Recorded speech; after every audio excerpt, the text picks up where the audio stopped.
안녕하세요. 군사돋보기입니다. 얼마 전 현지 시각 10월 14일에서 15일간 러시아가 키우를 포함한 우크라이나 전역에 일반 건축시설 등을 대량의 미사일로 공격했다는 소식이 지나간 후 한동안 안심하셨던 분들도 있을 겁니다. 이 공격은 러시아가 얼마 남지 않은 장거리 타격 정밀 유도 무기를 쥐어짜 행한 것이었기에 사실상 미사일 재고가 바닥을 드러내고 있는 현재의 러시아는 더 이상 이런 공격을 행하기 어려울 것이라는 점에 안심하셨을지 모르겠는데요. 그러나 사악한 자들은 어떻게든 그들의 목적을 위한 방법과 수단을 찾아내는 것 같습니다. 미사일 재고가 바닥을 보이고 있는 러시아군이 이제는 이란으로부터 그들의 저가 드론인 샤히드 136을 무려 2,400기까지 들여와 우크라이나의 도시를 향해 엄청난 드론 공세를 퍼부었다고 하는데요. 러시아가 퍼부은 드론은 도시에 도달하기도 전에 다 격추되었지만 우크라이나 입장에선 이를 바라보며 많은 우려를 나타낼 수밖에 없었다고 합니다. 엄청나게 많은 수의 드론을 동원해 적진을 공격하는 군집 드론 작전은 다른 무기 체계가 대신할 수 없는 강력한 장점을 가지고 있으며 이 때문에 오히려 드론을 요격한 쪽이 더 큰 피해를 입을 수 있기 때문인데요.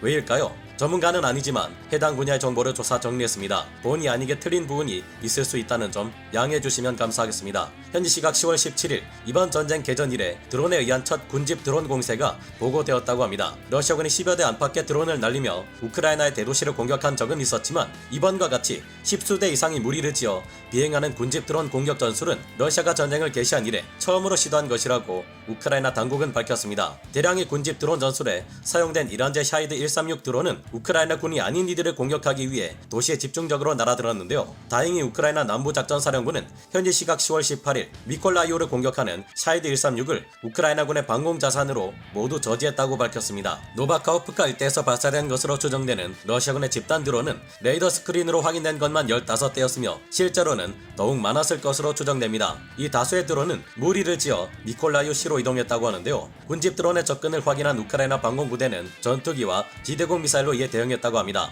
최고 속도가 고작 시속 185km에 불과한 샤히드 136 드론들을 초음속으로 날아다니는 전투기들마저 요격시키는 우크라이나군 전투기의 공대공 미사일이나 방공 시스템의 지대공 미사일들로 요격시키는 것 따윈 누워서 떡먹기보다 쉬운 일인데요. 러시아군이 날려보낸 이란제 샤히드 136 드론들은 미콜라이오주와 헤르손주의 경계를 넘기도 전에 11대가 우크라이나군 지대공 미사일에 의해 격추되었고 나머지 4대는 미콜라이오시 외곽에서 격추된 것으로 알려졌습니다. 우크라이나 당국이 밝힌 바에 따르면 최근 러시아가 이 같은 군집 드론을 이용한 우크라이나 전역 타격이 가능해진 이유는 이란이 우크라이나에 지원한 대량의 공격 드론 때문인 것으로 알려졌는데요. 실제 러시아에서는 우크라이나 전쟁에 투입하기 위해 이란제 공격 드론인 샤히드 136 드론을 최소 2,400대 이상 주문했다고 밝혔습니다. 얼핏 보면 러시아가 아무리 대량의 드론을 구매하더라도 우크라이나 입장에서는 모두 격추할 수 있으니 큰 문제가 없어 보입니다. 그러나 드론을 왜 쓰는지를 곰곰이 생각해보면 자주 들려오는 우크라이나의 이런 드론 격추 소식이 마냥 기뻐할 일만은 아니었는데요. 이란제 저가 드론인 샤히드 136 드론은 대당 2만 달러에 불과하지만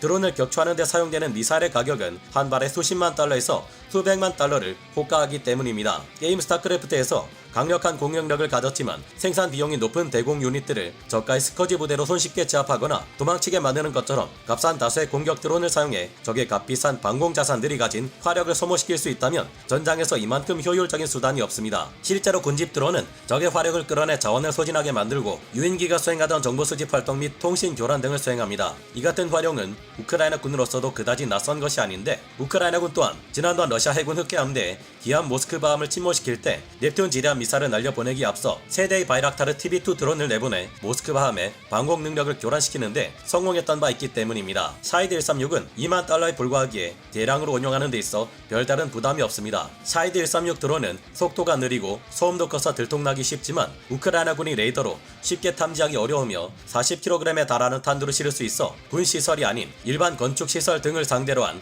기습 공격에 치명적으로 활용될 수 있는 위험한 자산인데요. 물론 이 드론은 속도가 느리기 때문에 우크라이나군의 게파드와 같은 구식 유관 조준식 대공포로도 쉽게 격추시킬 수 있어 그다지 큰 위험 부담은 없습니다. 그러나 아무리 느리고 격추시키기 쉬운 드론이라도 2,400대나 러시아에 지원되고 있는데 월대처럼 수백 대 이상의 드론이 몰려든다면 충분히 위험해질 수 있을 듯한데요. 마침 우크라이나군 또한 개전 초기부터 수많은 러시아군의 공격 헬기나 미사일, 전투기와 전폭기, 드론 등을 격추시키며 가지고 있는 미사일과 탄약을 다수 소진해왔기에 문제가 되고 있습니다. 최근 미국이 우크라이나에 나삼스 지대공 방어 시스템을 지원하고 독일이 아이리스-T 지대공 미사일을 지원하기로 했지만 문제는 이들 중 아직 들어오지 않은 3개의 아이리스-T와 7개의 나삼스는 내년이나 되어야 들어올 전망이라는 것이 문제입니다. 더 많은 방공 시스템과 이들을 위한 탄약이 현재 우크라이나에게 필요해지고 있는데요. 이 때문에 우크라이나는 이스라엘의 샤이드 136 드론을 막기 위한 방공무기 체계를 요청하고 있지만 이스라엘은 러시아와의 관계를 생각해 신중한 모습을 보이고 있습니다. 현재 우크라이나의 키이우에서는